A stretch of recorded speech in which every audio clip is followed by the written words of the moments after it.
늘 작품에 대해서 좋은 작품을 많이 찍어주시고. 네. 선생님 안녕하세요. 옆에 계신 류한 선생님께서 이 전시회 중에 딱 한 분을 찍을 분이 있대요. 좀 심한 거 아닙니까? 이 350명 중에 딱 한 분은 찍어달라고 하던데요. 야, 제가 작품은 많이 본 것 같아요. 그죠? 많이. 네. 이게 지금 붓으로 그린 겁니까? 모래로 그린 겁니까? 캔버스에 모래를 입혔고요. 모래를 입히고. 네, 그리고 그 위에 요하나 아크릴로 작업을 했습니다. 야, 제가 요즘에 조금 강원도 속초, 고성 네, 이런 데 좋아하는데 가본 지가 꽤 됐거든요. 네, 마음도 답답하고 별로 일도 없고 그래서 늘 언제 가나 했는데 선생님 작품 보니까 굳이 갈 필요 없겠는데요. 원래 처음 그리게 된 계기가 네. 저도 그렇게 휴가차 갔다가 네, 그런 풍경이 너무 좋아서 제가 의안을 받아서 시작하게 됐고요. 그거를 지금 인터뷰해 주시는 선생님처럼 바쁜 현대인들한테 어떻게 하면 쉽게 보여드릴까 하는 마음으로 시작하게 됐습니다. 예. 네. 근데 작가는 이제 많은 사람들에게 위안을 주고 네. 힘이 되는 일인데 그런 의미에서는 기가 막힌 주제를 잘 선정하셨네요. 그죠? 소재와. 가까이 가볼까요? 네. 가까이 가볼까요? 그러면 선생님, 박계희 선생님, 이게 모래라는 거죠? 네, 모래고요. 실제 모래 제가 조금씩 채취에다가 전부 물에 깨끗이 세척해서 칠을 다 걸러서 깨끗한 것만 사용합니다. 예. 그리고 그 위에 그림을 그리는데요. 사실 붙이는 것도 어렵지만 워낙에 이게 요철감이 심해서 그렇죠. 네, 안 나가죠, 붓 붓이. 게 예. 정말 네, 시간과의 싸움입니다. 붓작업에 입체감 내기가 굉장히 어렵다는 네. 얘기죠. 그러면 죄송해요. 여기는 모래고 네. 전체가 다 모래죠? 네, 전체 모래. 전체 모래를 전체를, 우선은 전체를 다 모래를 깔고요. 그리고 그 위에 작업을 하는 거예요. 저는 그러면 여기 명암 들어간 것은 다 그림이네요, 그죠? 네, 전부 그림입니다. 네. 야, 저는 모래를 이렇게 살짝씩 이렇게 입체감 있게끔 전부 평면입니다. 평면이요? 네, 네. 죄송합니다, 네. 죄송합니다. 이렇게. 네네. 근데 각 지역마다 제가 모래를 오래 다루다 보니까 지역마다 모래색이 전부 달라요. 제가 그 얘기를 하려고 그랬어요. 뭐냐면 우리가 이제 그 어떤 의미가 중요하지 않습니까? 네. 그래서 이거는 강원도 고성모래, 네. 저거는 해운대 모래, 네. 이쪽은 말리포. 나. 가능합니까 그게? 제가 지금 설명을 간단하게 드리자면요. 동해모래는 굉장히 입자가 굵고요. 그리고 서해모래는 굉장히 입자가 굵습니다. 그렇죠. 네. 대천 쪽은 좀 조개가루가 많아서 좀 하얗고요. 음. 그리고 보령 쪽 이쪽은 좀 까맣습니다. 진흙 성분이 좀 많아서. 그래서 모래만 봐도 대충 알 수 있고요. 워낙 한 15년 모래를 다루다 보니까 딱 보면 강모래인지 바닷모래인지 약간 느낌이 알겠더라고요. 오래 다루다 보니. 제가 어떤 유명한 소설가께서 네. 대한민국에서 유명한 소설가께서 의학 소설을 짓잖아요. 의학 소설을 쓰게 되면 의사보다 더 많이 공부한다고 그랬어요. 물론 더 많이는 아니겠지만 네. 그만큼 의학에 대한 지식을 엄청나게 연구한 다음에 글을 쓴다는 거죠. 네. 술술 자기화시키는 거죠. 네. 선생님도 이제 모래 작가니까 모래에 관한 한 대한민국의 삼면에 저는 한강에서 한강모래도 가져왔습니까? 한강모래는 사실 조심스러워서 못 먹었습니다. 근데 모래가 각 지역마다 다른 이유는요. 모래가 되기까지 그 이전에 큰 돌이었고 바위였고 유기물질이었고 이런 것들이 그 지역에서 계속 부대끼면서 정말 수만 년의 세월의 흔적인 거예요, 모래가. 그렇죠. 네. 예. 그래서 각 지역마다 모래색이 다르고요. 그러다 보니까 모래와 돌이 돌 같지만 제 작품에서 보면 돌이 굉장히 커 보이거든요. 네. 돌밖에 안 보이는 것도 있어요. 근데 돌이 결코 모래와 둘이 아니라는 걸 표현을 정말 항상 말씀드리고 싶어요. 네. 큰 돌이지만 그것도 세월이 지나면 모래로 돌아갑니다. 근데 모래로 돌아가서 모래는 또 어떻게 되느냐? 또 다른 압력을 받으면 변성하게 됩니다. 네. 그렇죠. 돌이 어느 날 뭐 우주에서 떨어지는 게 아니고요. 지구 내에서 계속 순환하는 거예요. 그래서 순환하는 과정 속에 우리는 과연 어떤 걸 남길 건가? 뭐 이런 네, 나의 위치는 과연 어디쯤에 있을까? 저 모래 알갱이 만한 정말 모래 알갱이보다도 못한 그런 자그마한 삶이지만 사실 그렇잖아요. 모래 알갱이의 삶으로 보면 우리는 찰나밖에 살지 못하는 거거든요.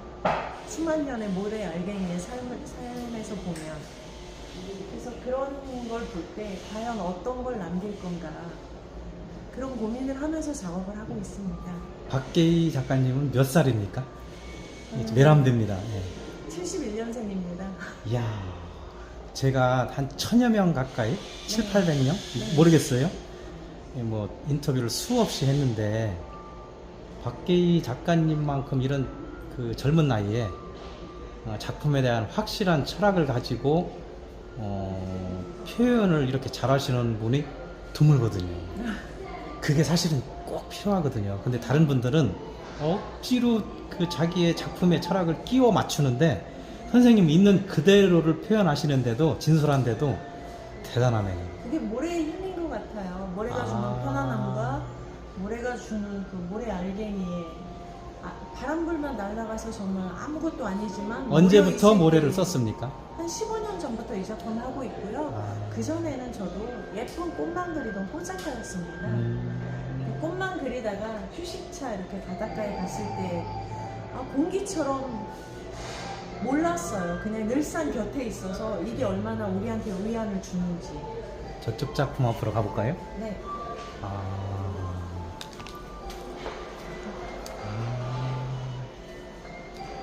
이 작품은 올해 이제 처음 선보이는 작품이고요. 예. 이 작품 같은 경우는 약간 초현실적인 그런 표현을 한 작품이에요. 아까 말씀드렸듯이 이 큰 돌들이 이제 조금조금하게 바람, 뭐 세월 뭐 이런 거에 모래로 돌아가는 과정이지만 그 속에서 또 새로운 생명. 예, 생명의 탄생, 무한대로 나아가고 싶은, 나아가려고 준비하는 네, 그런 걸 표현한 작품입니다. 새로운 삶에 대한 희망을 그런 표현한 작품이고요. 선생님 작품은 지금 보니까 이거 몇 호입니까? 이게 100호예요. 100호, 네. 100호입니까? 네. 주로 몇 호까지 그려보셨나요? 100호까지 제가 100호까지? 해봤고요. 예. 모래를 사실 밑작업을 한다라는 게 이걸 많은 작가님들이 한 번씩은 시도를 해보셨을 거예요. 예. 그렇지만 키우는 게 사실 그렇죠. 굉장히 어렵습니다. 이게 마르면서 터져나가기도 하고요. 근데 올해는 제가 200호를 해보려고. 예. 네. 근데 굳이 그냥 이렇게 100호에서 이어도 되잖아요, 그죠? 그러면 조금 어쨌든 네, 이해하지는 않을 것 200호에 도전해보겠다. 올해는 해볼 생각이고요. 사실 약간 이거는 앞으로 나아가고자 하는 희망을 담은 작품입니다. 작품이 굉장히 좋은데요. 그래도 제가 영상을 찍을 때마다 작가 선생님들의 비법 공개를 강력하게 요구하거든요. 어떻게 붙어 있습니까, 모래가? 사실 보존성도 생각 많이 해보셔야 되죠. 많이 하죠. 예. 구입해 가시는 분들도 계시고, 근데 그렇죠. 만약에 이게 떨어진다 그러면 제가 여기 아크릴이라도 씌웠을 거예요. 근데 아마 아까 만져보셔서 아시겠지만 거의 일체화돼 있어요. 네, 이게 그 강한 여기에 붓질을 하려면 정말 붓질이 강해야 되거든요. 그거 못 견뎌요. 이게 떨어진다면. 그래서 제가 생각할 때 얘를 뭐 강한 충격을 주시면 제 작품뿐만이 아니라 그렇죠. 어떤 작품이든 훼손되는 건 똑같고요. 야, 그러면은 선생님의 이 붓은 네. 거의 조각가가 조각하듯이 힘을 주어서 막 이렇게 처음에는 때는 그렇게 해야지만 아주 여러 번 부드러움과 강함을 동시에 많이 사용합니다. 어떨 때는 강하게도 쓰는 게 있고요. 이 작품 같은 경우는 다 저는 이렇게 조그만 잠자리의 삶을 네, 이제 날갯짓을 비상하는 그런 네, 이 돌들에 비하면 정말 정말 짧은 삶이지만 이 삶 또한 우리네 인간의 삶하고 비교했을 때 절대 뒤처지지 않는 삶이거든요. 하루살이의 하루 네. 인생이 우리의 100년 인생과 똑같아요. 그 키를 잴 수가 없죠. 네, 똑같은 거죠. 똑같죠. 예, 어떤 잣대로 될 수 그럼요. 없잖아요. 네, 예, 제가 예, 그걸 사실 설명을 드린 거예요. 네. 모래 하나의 삶으로 봤을 때 우리는 찰나에 지나지 않거든요. 우리네 삶은. 그래서 네. 사람도 수많은 사람의 인생도 각자가 다 의미가 있고 네, 위대하잖아요. 네, 네. 살아낸다는 자체가 위대한 거죠. 네, 맞습니다. 네. 그래서 여기 이 작품이 지금 요즘 제가 작업하고 있는 작품인데요. 이 작품은 사실 저런 큰 돌하고 모래가 있는 작품을 보면 모래는 보이지 않습니다. 그런데 그 작은 돌들만 조그만 알맹이들만 모아놨을 때 그런 시가 있죠. 자세히 보아야 아름답다. 너도 그렇고. 네, 근데 정말 요즘 이거에 제가 작가님이 좋아하는 작품이네요. 네, 그렇죠. 지금 이거 너무 네. 좋아하고 있고요. 백호도 작업하고 있고요. 오, 정말 작지만 자세히 보면 다 충분히 빛나고 있어요. 맞아요. 네. 이게 저는 작품을 호당 얼마라고 하는 걸 굉장히 싫어하는 사람이거든요. 네. 그래서 사실은 이 작품을 작업할 수도 있지만 네. 작가는 자기가 좋아하는 노래가 있고 그렇지 않습니까? 네. 그래서 선생님이 좋아하는 진정한 철학이 담겨 있나 네. 가장 순수한 원초적인 지금 호당 가격은 현재 30만 원 받고 있고요. 예. 네. 저희가 그 협회나 이런 데서 인증해 준 건 50만 원입니다. 네. 이 네, 가격은 아직은 제가, 네. 가격에는 아직은 젊으시니까 가격에는 의미를 두지 마세요. 네. 뭐